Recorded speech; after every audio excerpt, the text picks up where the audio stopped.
Om Jnanatimirandhasya Jnananjana Shalakaya Chakshurunmilitam Yena Tasmai Shri Gurave Namaha. Thank you very much to everyone for kindly coming here this evening. Better start again because they missed.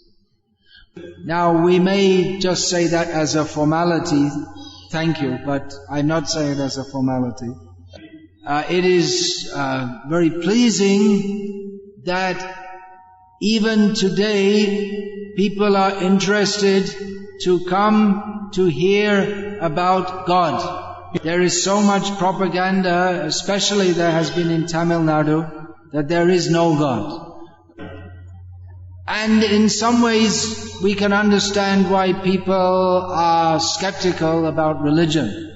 Because in the name of religion there has been much exploitation, cheating. There's a lot of violence propagated in the name of religion. There is a lot of confusion. But that does not change the fact that there is God. Hare Krishna. Before we discuss how to see God, first of all we should understand what we mean by the word God. Because if we ask 20 people what they mean by God, then we may get 20 different answers.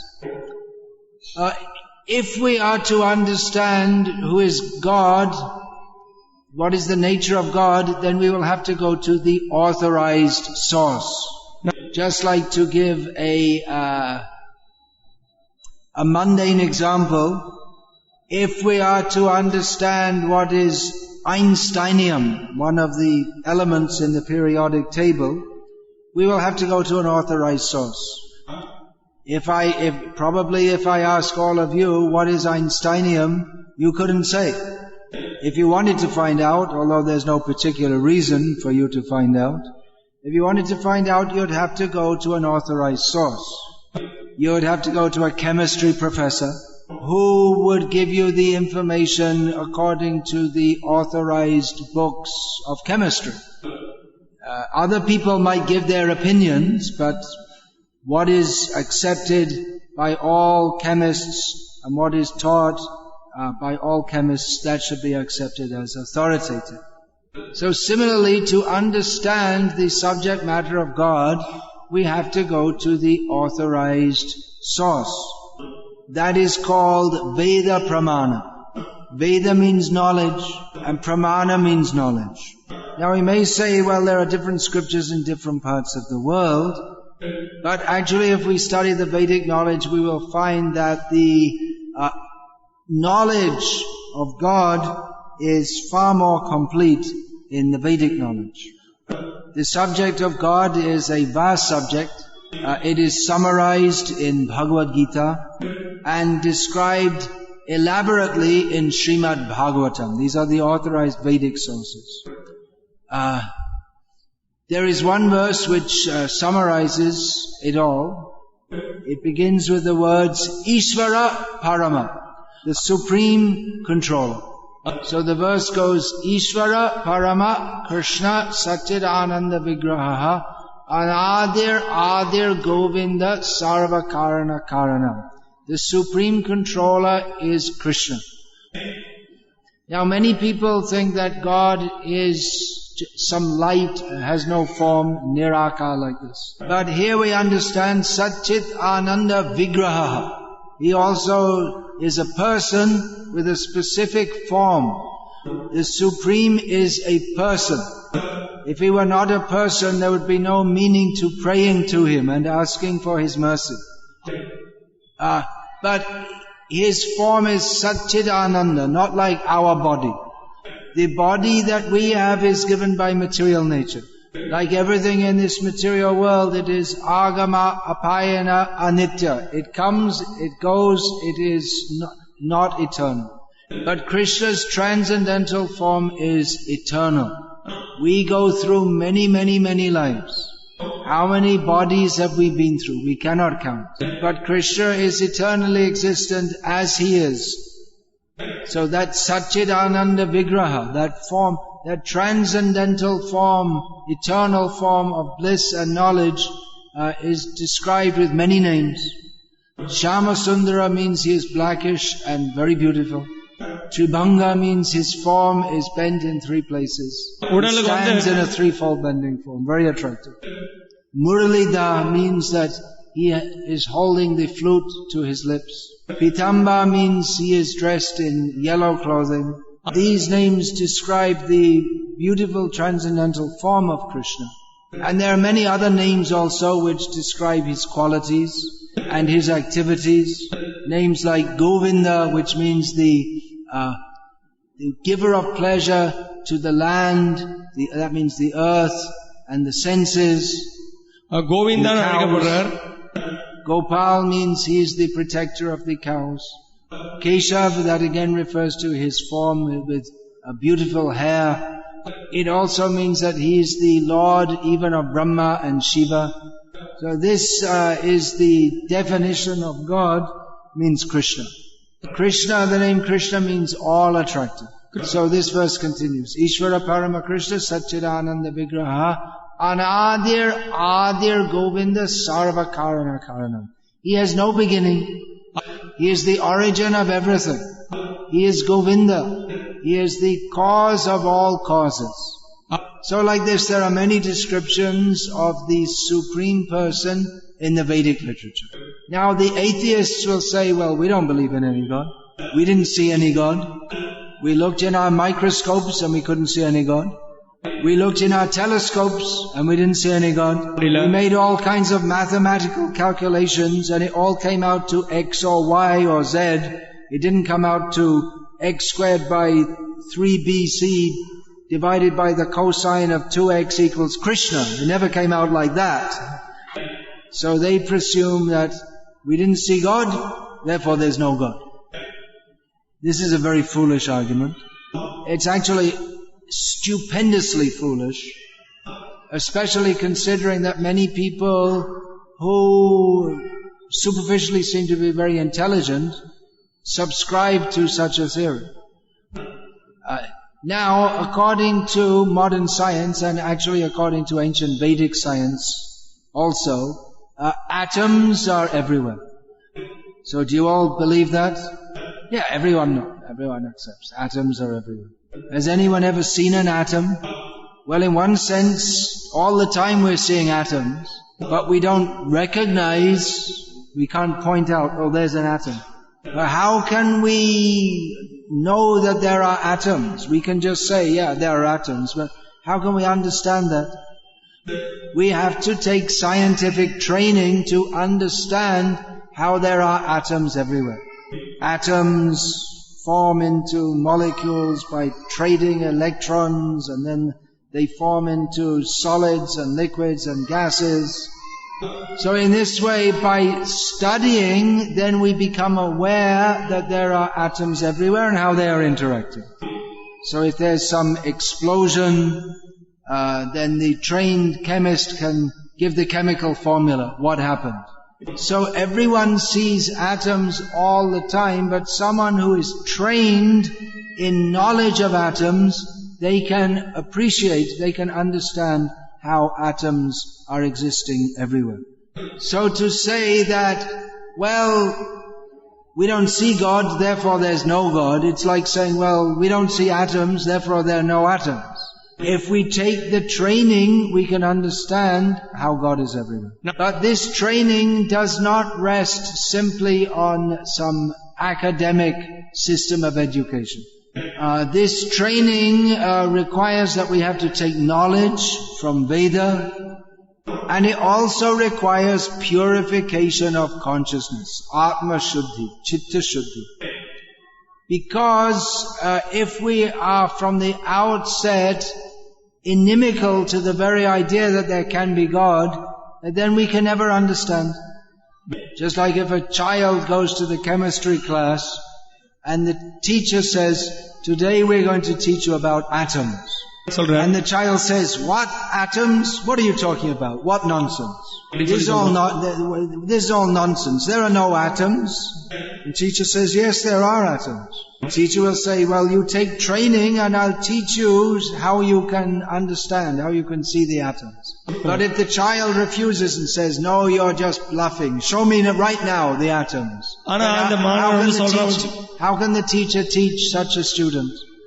So everyone can be taught to see God, but some submissiveness is required. That is why one is enjoined to approach a guru with great submissiveness. Now, unfortunately, in this Kali Yuga, many people take the position of guru and people are submissive to them and they misuse that to exploit others. So then people conclude that this teaching about God, it's all just cheating. So actually it's become very difficult to teach the genuine science of God consciousness, Bhagavat Tattva Vijnanam, because there are so many cheaters. And people lose faith that there can be any genuine teacher of God consciousness. Or they become confused by the wrong teachings of people who are not qualified teachers. So the actual science of how to see God is given in the Vedic literatures, especially Bhagavad Gita and Srimad Bhagavatam. And the astonishing factor, the first thing we have to understand is that actually our endeavor should not be so much how to see God as how to serve Him. First thing we have to understand is that He is very great and we are very small. We are meant to serve Him. Now some people think, well, I want to become God. By meditation I will become God. But that is not possible because we are constitutionally very small living beings. In Bhagavad Gita, Lord Krishna says, Mamaivangsho jivaloke jiva bhuta sanatanaha manashashtani indriyani prakritisthani karshati.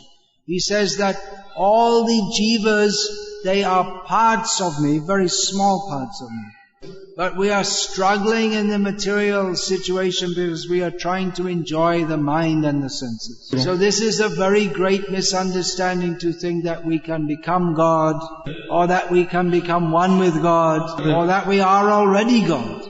That is incorrect. That is incorrect.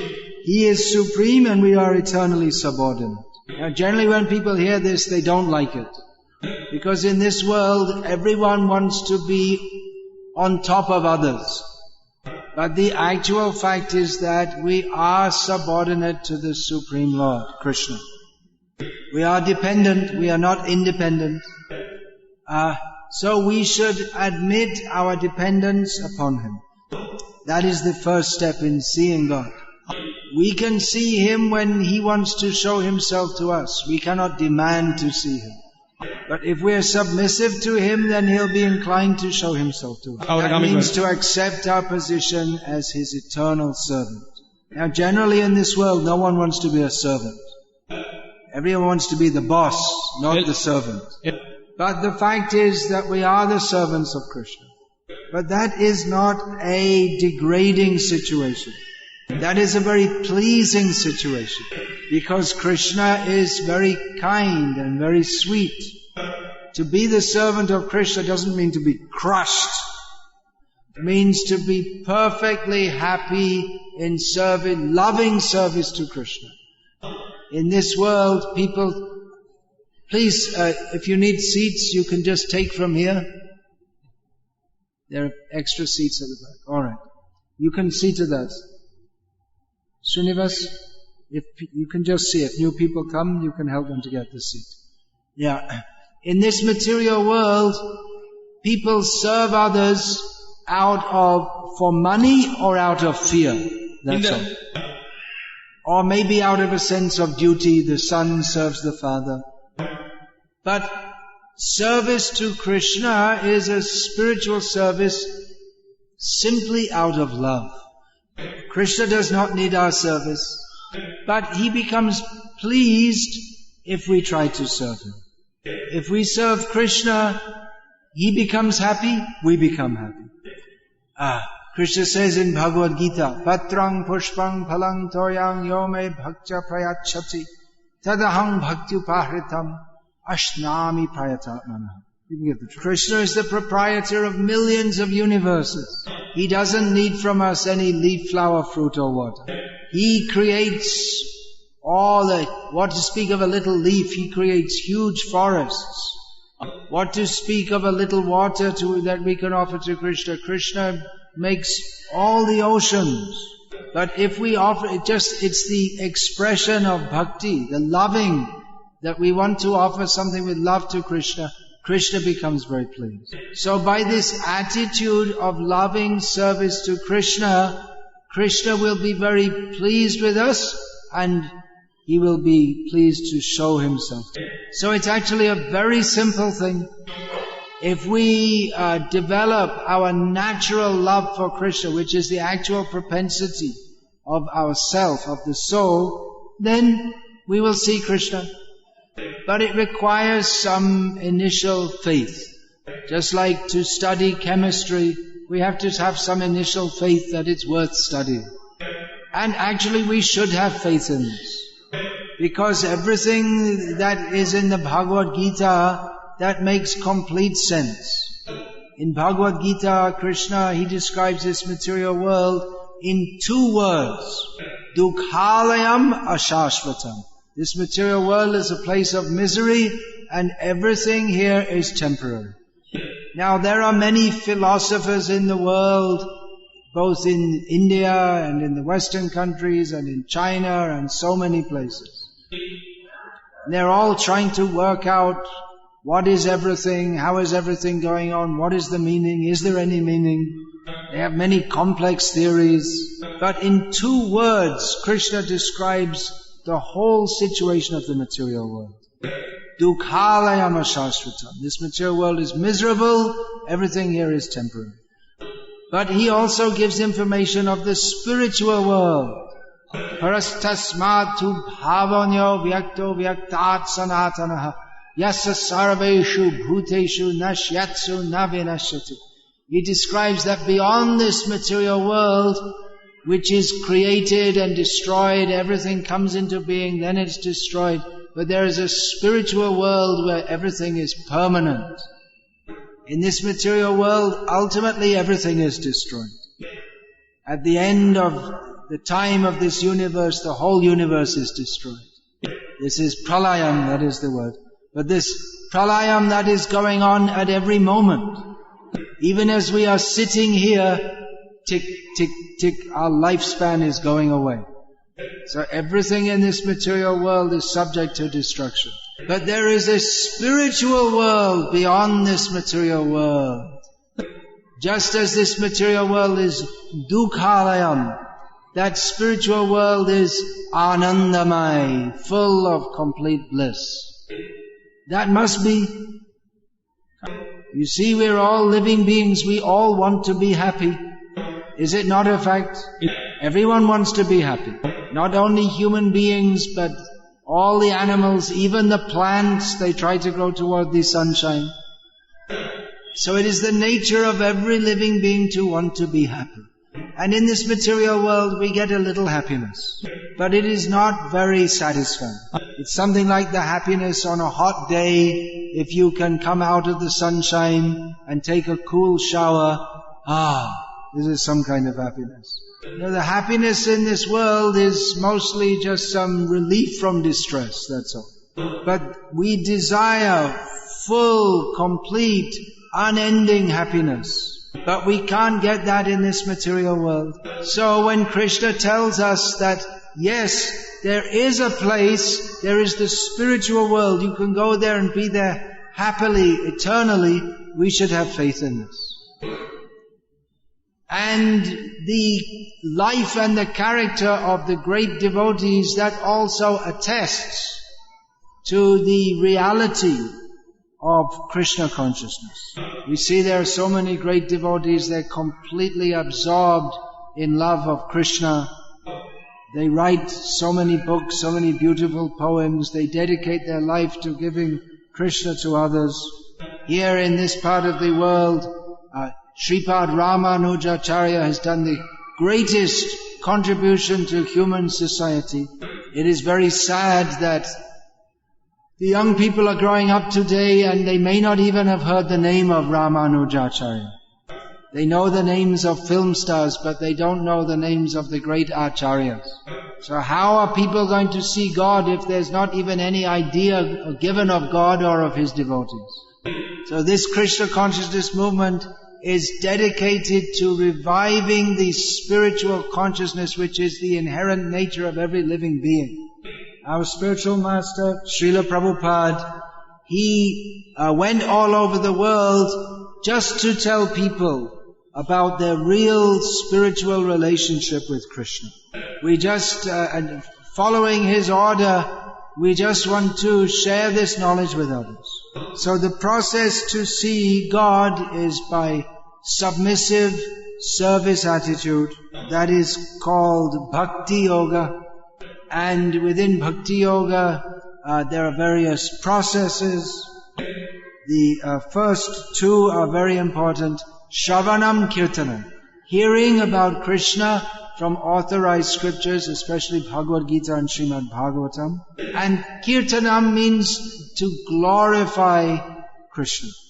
That may be by Nam Kirtanam, chanting the names, Giridhari, Gopinath, Madan Mohan, Narayan, Ranganathan, Krishna, Gopal, Gopinath, Madhusudan.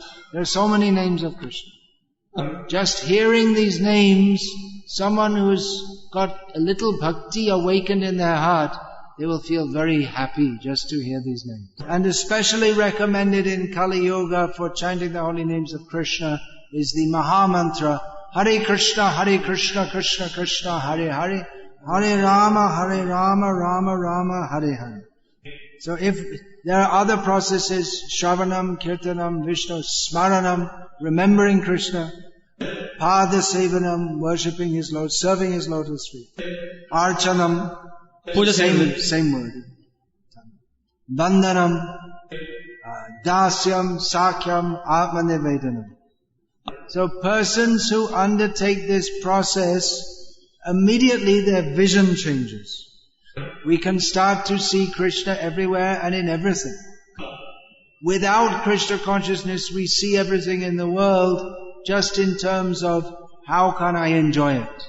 But when we take to Krishna consciousness, we think, how can I utilize my time and my energy and everything I come into contact with for the service of Krishna. So even from the beginning of taking to this path of Krishna consciousness seriously, we start to see Krishna everywhere and in everything, even in the mosquitoes. Krishna says in Bhagavad Gita, Yo mang pashyati sarvatra sarvam cha mai pashyati tasyaham na pranashami sachame na pranashyati. Krishna says, you know this? Can translate it? Okay.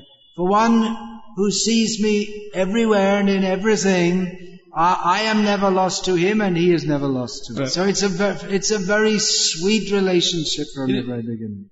And gradually as we become more and more purified, then we cannot but see Krishna everywhere and in everything. And there will come a time when we are fully qualified that we can see Krishna face to face. So everyone should take this up. This human life is very rare. So instead of wasting our time by watching TV and talking all nonsense, we should chant the beautiful names of Krishna. That will purify our consciousness. By watching TV, we simply get more kama, more krodha, more lobha. And by chanting the names of Krishna, millions of lifetimes of material contamination is washed away. Chanting the names of Krishna is very easy. You don't have to go to some cave in a mountain and do severe austerities and meditation. We don't ask you to do very difficult fasting. You take delicious Krishna prasadam. So this process of chanting Hare Krishna is very easy. Even a child can take part in it. You don't have to be very highly educated. No such qualification required. But even though it's very easy, it's also very powerful. If you meditate in a cave, looking at the tip of your nose, for 50 years, you will not get as much benefit as we get by once chanting the holy name of Krishna. People may not believe that, but actually it's a fact. Why is that? Because by sitting in the cave and meditating, there's no particular contact with Krishna. And the essence of spiritual life is to re-establish our loving relationship with Krishna. So the basics of Krishna consciousness are very easy to understand. But it's a very vast subject to understand all the details. So I request you can all study Bhagavad Gita as it is. There are many editions of Bhagavad Gita. But mostly they have the author's own interpretation.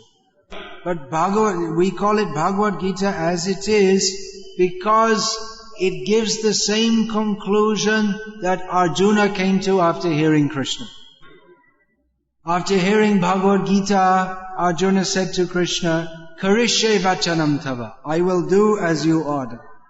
So that is the proper conclusion of Bhagavad Gita, to follow Krishna's order. And all the topics that are discussed primarily in Bhagavad Gita, they're discussed in detail in Srimad Bhagavatam. So please study these books. Instead of wasting your time watching television, utilize your valuable human form of life to understand this spiritual knowledge. And chant the holy names of Krishna. And if you do this, the day will come when you will see Krishna face to face and talk with him. Hare Krishna! Hare Krishna. Ramanandri, any question please? Vikanandri also. If there's any question, please raise your hand, and there's this cordless mic. So everyone's fully convinced. Thank you.